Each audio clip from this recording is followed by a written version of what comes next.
គ្រប់ជ្រាបសួរបងប្អូនសាជាថ្មី សាជាសាសយ វីដេអូរបស់ខ្ញុំថ្ងៃនេះគឺចង់និយាយអំពីព្រឹកមិញខ្ញុំបានទៅប្រជុំនៅសាលាឃុំក្រុងតេស្តដែលនៅសាលាឃុំក្រុងតេស្តហ្នឹងគឺគេប្រជុំទាក់ទងនឹងមានទាំងការដែលប្រជាពលរដ្ឋទៅសុំសេវាសុខភាពសេវាស្កាបាលហ្នឹងណាពីកន្លែងមណ្ឌលសុខភាពបើសិនជាមានគ្រូពេទ្យណាមួយដែលគាត់ប្រើពាក្យសម្ដីមិនសមរម្យឬក៏មិនយកចិត្តទុកដាក់មួយប្រជាពលរដ្ឋហ្នឹងគឺត្រូវបានគេលើកឡើងការបង្រៀនក៏អញ្ចឹងដែរគឺសាលានាយកសាលាបឋមសាលាមន្ត្រីហើយក៏ដូចជាបញ្ហាសន្តិសុខភូមិឃុំសង្កាត់មានសុវត្ថិភាពហ្នឹងគឺតកតនឹង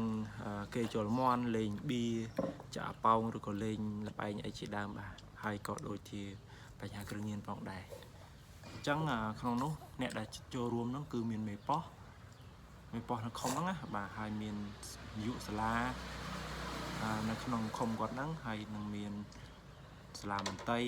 ខាងគ្រូមន្ត្រីក្រុមត្រួតត្រងសុខភាពភូមិទៀតគឺការប្រើប្រាស់បាន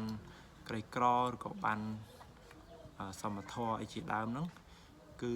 ក្នុងការប្រជុំពេញមួយព្រឹកហ្នឹងពីម៉ោង8ដល់ម៉ោង11កន្លះហ្នឹងគឺគេឃុំគាត់មានការប្រជុំណែនាំឬក៏ជីកមតិ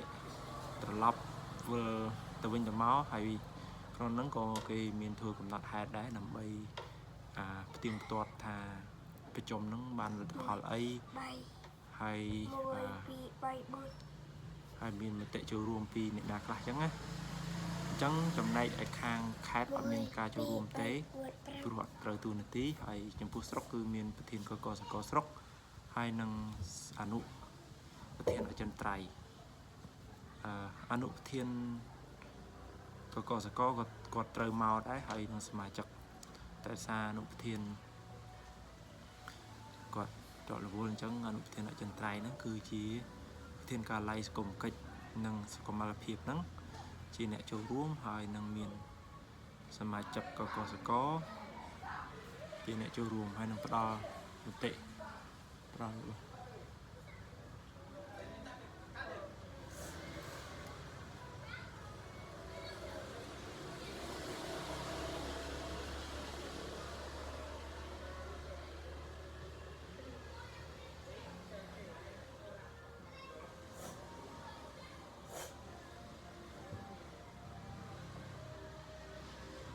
បាទអញ្ចឹងពេលដែលភូមិឃុំហៅទៅប្រជុំសូមអស់លោកស្រីដែលមានទូនាទីដែលត្រូវភូមិឃុំអញ្ជើញហ្នឹងចូលរួមប្រជុំដើម្បីឲ្យជាការរួមចំណែកក្នុងការប្រវត្តិភូមិឃុំរបស់យើងណាបាទហើយនៅក្នុងឃុំប៊ូស្រាក៏ខ្ញុំបានទៅដែរឃុំប៊ូជ្រីក៏ខ្ញុំបានទៅដែរហើយក្នុងឃុំប៊ូស្រាខ្ញុំចាប់អារម្មណ៍មួយតកតនឹងមេប៉ោះគាត់និយាយថាសប្តាហ៍ថ្ងៃហ្នឹងនៅក្នុងឃុំប៊ូស្រាគឺមានអ្នកដែលមកពីខេត្តព្រៃវែងកំពង់ចាមស្វាយរៀងនិយាយទេអ្នកដែលមិនមែនជាអ្នកនៅខេត្តមង្រីគាត់ឡើងមកធ្វើការនៅឬក៏ឡើងមកក៏បរស៊ីនៅប៊ូស្រាហើយគាត់ថានៅប៊ូស្រាហ្នឹងមានការ៉ាអូខេចំនួន3កន្លែងដែលបម្រើសេវាកម្មផ្លូវភេទហើយគាត់ថាគាត់ដូចជានិយាយម៉ាត់ដូចគាត់សរសើរថាដោយសារមានការ៉ាអូខេហ្នឹងទើបធ្វើឲ្យបរោះដែលគាត់ឡើងមកធ្វើការនៅមណ្ឌលគិរីហ្នឹងនៅប៊ូស្រាហ្នឹងគឺមិនទៅគេហៅដាច់យ៉ៃដោយសារគាត់មកតែខ្លួនឯងគាត់អត់បានយកប្រពន្ធកូនគាត់មកទេអញ្ចឹង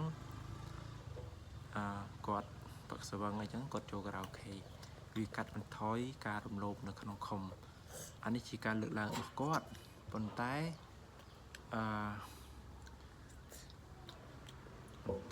បើតាមខ្ញុំគិត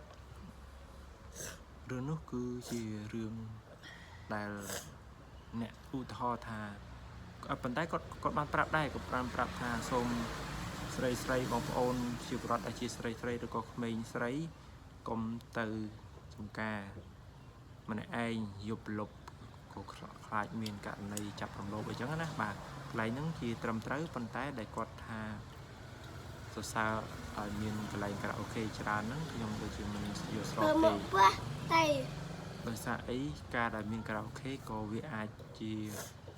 មានករណីឆ្លងជំងឺអេដអីចឹងណាបាទអញ្ចឹងវាជាបន្ទុករបស់សង្គមនៅថ្ងៃអនាគត